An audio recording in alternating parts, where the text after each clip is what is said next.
guys, Tomboy601, and today we're in Exeter B, but more importantly, we're on Haven on Domination, which means we get the new spawns. This past update, Haven received a more spread out spawn in its Domination mode. You can see it here where we are much further out on these islands, which dramatically changes the flow of this game and games on this map, which I'm really enjoying.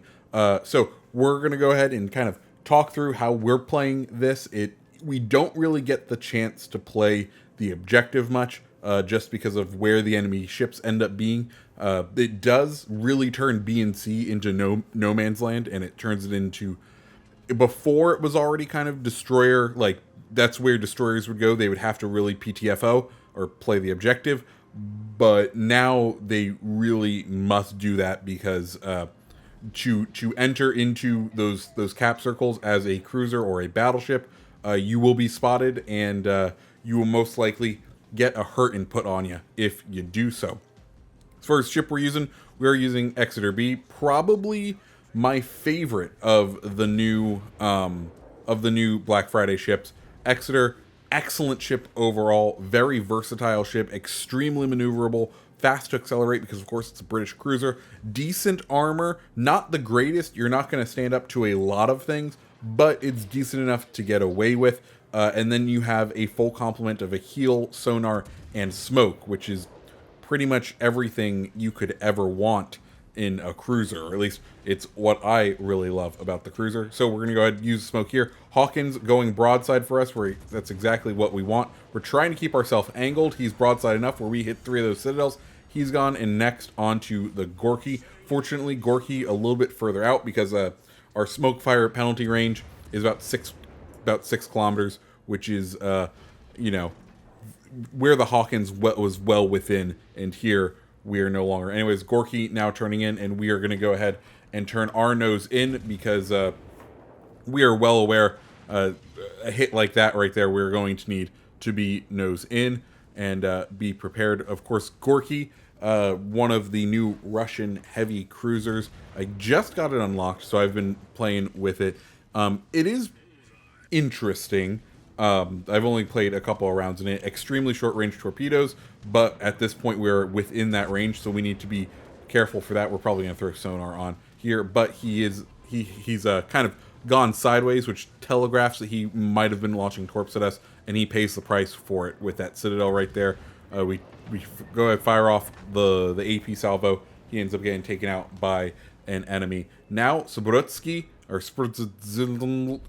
one of the new Russian destroyers, we're going to go ahead and start engaging him. Nice thing about Exeter, AP and HE, both relatively effective. We'll go ahead and try to concentrate on the destroyer while he's here, though he is now, I think, just outside of our ability to hit him over the island. So we're going to go ahead and test the AP on the Texas right here, see, given that at the angle that he is at, see if we can start doing some damage. We get a couple shatters that tells us, ooh, we may need to flip over to HE relatively soon. Let's try one more salvo and we'll flip over to that HE. Fire chance on the ship, fairly decent, and that is one of the nice things, is if you can go ahead and smoke up and get yourself in a smoke screen, have some other people spot for you, you're going to be able to get some fires going, get them rolling. Like I said, Exeter, wonderfully versatile ship.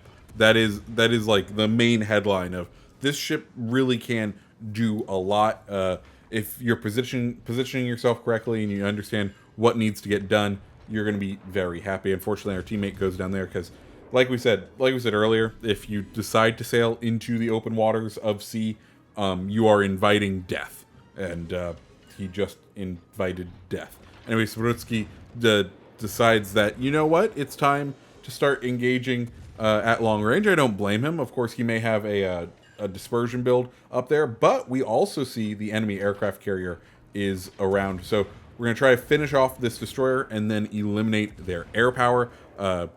If we can go ahead and do that, that'll be very beneficial for us. Unfortunately, the destroyer ends up dropping spot. We do need to keep our eye out. We are being targeted. We do need to keep our eye out on these two battleships who have decided to kind of make camp behind that island over there, they can absolutely destroy us if they can hit us. So we're going to keep ourselves at range, see if we can get a couple of hits in, and hopefully that ranger starts to kind of sail in our direction and we can start to engage him. Thankfully, our teammate is capturing C now, but as far as what we can do, we're no longer being spotted, so it's time for us to enjoy our little disengagement right here and getting closer to the enemies, because right now we are very much not playing the objective or anywhere near to performing very well. But those two battleships look like juicy targets, so we're going to start engaging them because, you know what, there's something to shoot at, and if we can get them damaged down,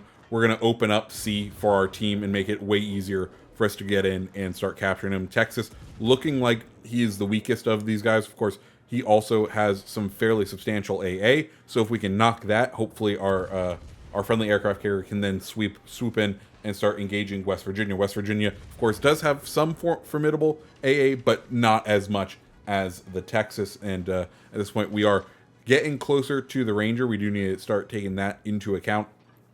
Thankfully, our smoke is back, which is going to be helpful for us because it gives us an ability to disengage. But we kind of surprised the Ranger right there.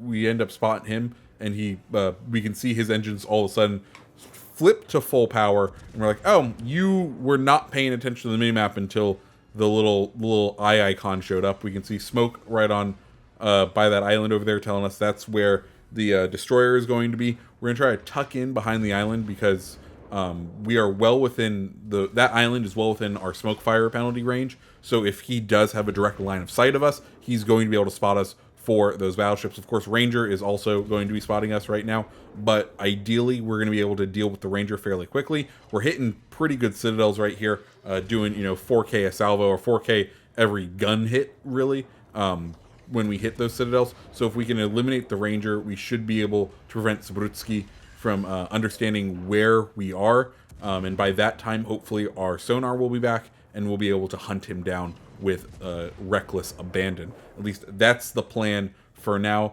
Of course, we did fire those torpedoes off at the beginning, thinking the Ranger was probably going to maneuver, but thankfully it's not looking so. Torpedoes knock him out. 6 seconds left on the sonar. We kind of take a peek. We are still being spotted, of course, by his airplanes. That is going to be the one downside to our little plan here is, of course, the Ranger was within our within the launch AA defensive fighters kind of scenario, but we can see that the destroyer is still sitting in that smoke. Texas is kind of starting to flee the area because he is not liking the amount of attention he's been receiving. We'll see if we can set a fire and do a little bit more damage to him before he makes that corner. Sadly, we're not able to, and now we're going to start to kind of push into A. So the destroyer within the 2.5 kilometers to get proxy spotted, and our teammate is able to take him out.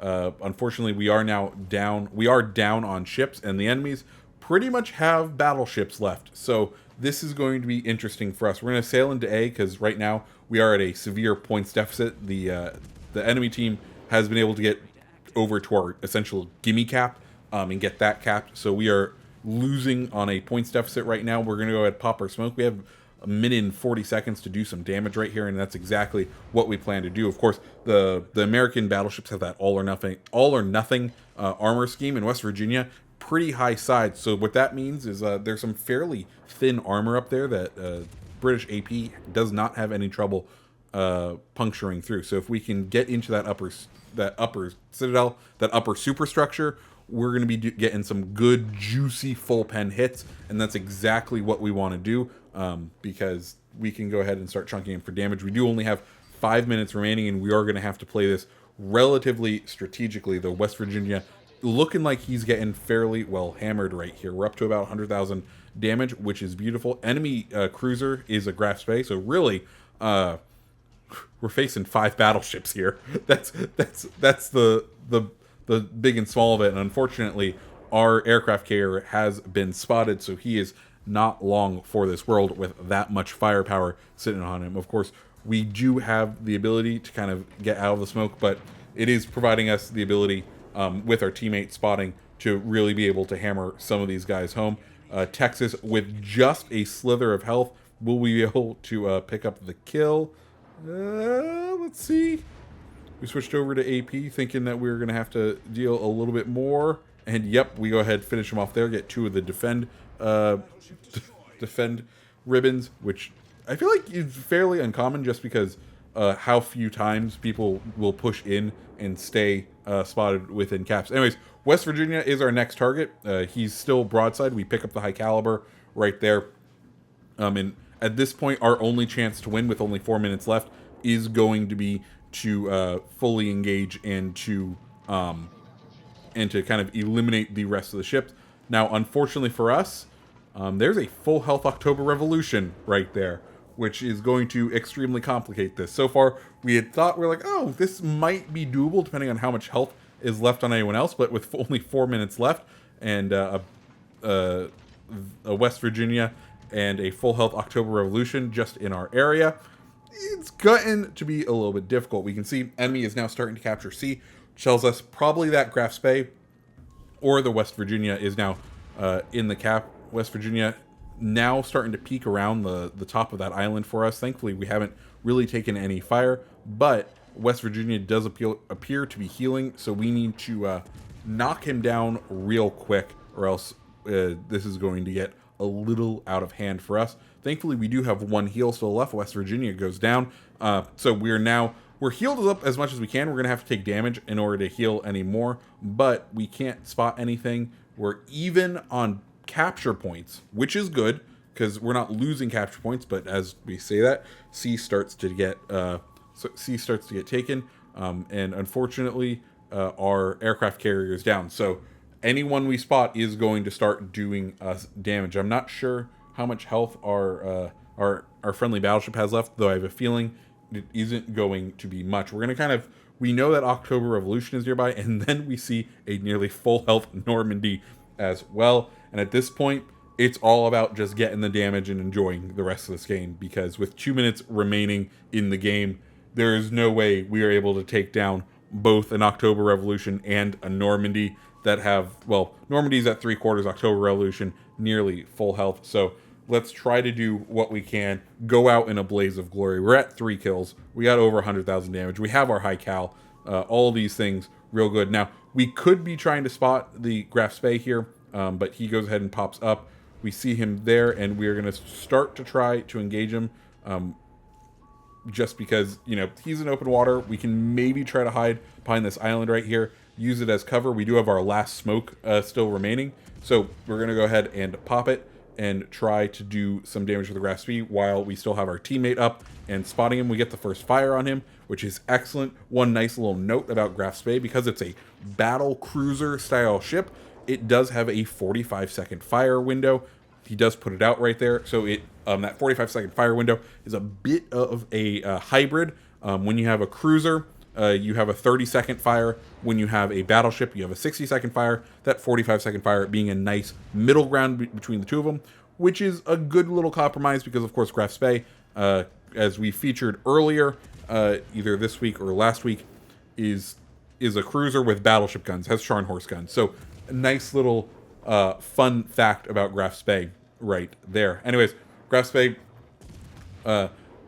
able to dodge our shells by the fact that he's sailing backwards at an angle, and that sometimes confuses the Ranger. We get another fire there, which should be a permanent fire. Of course, cruisers don't tend to take as much fire damage. The damage tick isn't as much. We get the Confederate right there, another good little bit of damage, but Graf Spee ticking away. Hopefully we can knock him down right here. Teammates' shells come in. Bine ends up finishing him off, which is unfortunate because we were hoping for the 4-pack right there. We're going to get closer to it, and Normandy will start engaging him. We do only have 20 seconds left. He does, our Bayern is starting to sail into our smoke, so we could start to get some shells hitting us that were more intended for our teammate, but of course there's only 10 seconds left in the smoke, so it's not going to do much else. We're going to turn in to the Normandy just to try to get bow in, shrink down the target. We can see October Revolution off to our right-hand side. 17 seconds left in the game, and, well, we take a big ol' hit from the Normandy right there. Turn the corner. He's within our torpedo range, so if we can get around the corner, we might be able to get some torps off in his direction, but there won't be time for that. But that's our game in Exeter B. Fun time all around. I'm really enjoying the new spawns on Haven. They've been a ton of fun. Anyways, guys, if you liked the video, go ahead and hit the like button, hit the subscribe button, and I hope you have a great rest of your day. See ya.